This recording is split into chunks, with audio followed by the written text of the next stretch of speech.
Remember when grown-ups used to say they were going to wash your mouth out with soap? Well, my grandmother missed the part where it was just a saying. Sounds like a funny story, but it wasn't. Today, you'd wind up in court for shoving a bar of life soap in a kid's mouth and holding it there till it foamed all over his face. It was pretty funny. No, it wasn't. Maybe we should change the subject. Hi, everybody. I'm Wayne, and this is Barb. We're a real-life brother and sister from Pleasantville, New York. Brought up in the swinging 60s. Oh, yeah. In a bedroom community of New York. Every morning, our mom would load us into the station wagon, and we'd drive our dad down to the train station, and we'd stand at the stop at the top of the steps and watch him on the platform, and we'd wave.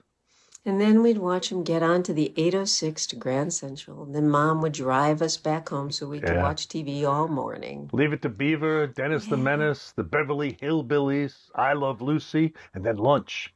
PB&J with chicken noodle soup, or grilled cheese with Campbell's tomato soup. You skipped a show. I know I did. Underdog. Criminals in the world appear and break the laws. The world appear and break the laws that they should fear, and frighten all who see or hear. The cry goes up far and near for underdog. Underdog. Underdog. Underdog. Speed of lightning, roar of thunder, anything who bounds and thunders. Underdog. Oh, you were such a nut. What do you mean me? You were the one who was off key. No, I mean when you were a kid. That's when I saw you naked. Oh, no. Oh, no. Yes. No. Yes. This guy, when he was 4 years old, used to tie a sheet around his neck as a cape with nothing else on, yell as loud as he could, "It's underdog," and jump off the dining room table. Okay. You got it out. End of subject.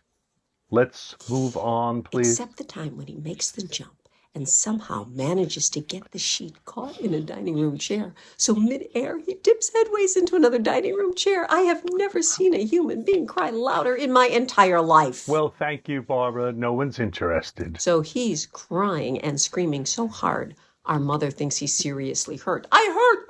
So she bundles him up, still not a stitch of clothes on, to take him to the doctor. Okay. He's still hysterical now because he doesn't want to go to the doctor. It's not, "I'm not hurt." It's, "I'm not hurt." Fine, Barb.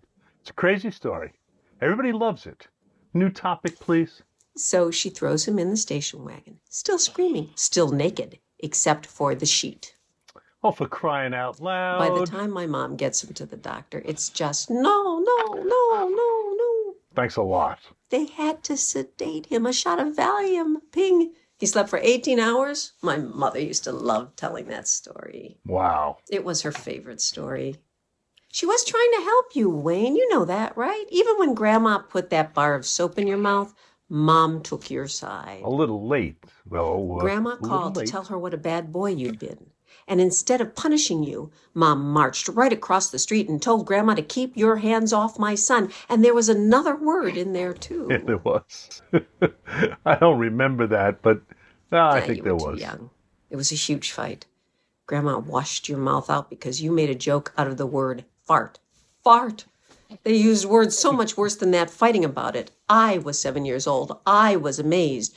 You remember how they used to get so mad at each other? A lot of pent-up anger. From the day Mom was born, the two of them never lived more than 100 feet apart for 40 years. Can you imagine that? Two people like Mom and Grandma? They weren't even friends when they were close together or apart. And of course, Grandpa was just sitting in his chair watching them, cracking up. What I can't imagine is why Dad agreed to buy a house across the street from his in-laws. Dad used to pretend he wore the pants. I guess. You know what? You know what Grandma said to Mom in that fight about the soap? She said, "Go pound salt up your ass." What does that even mean? How do you do that? Go pound salt up your ass. Grandma could swear. Yes, she could.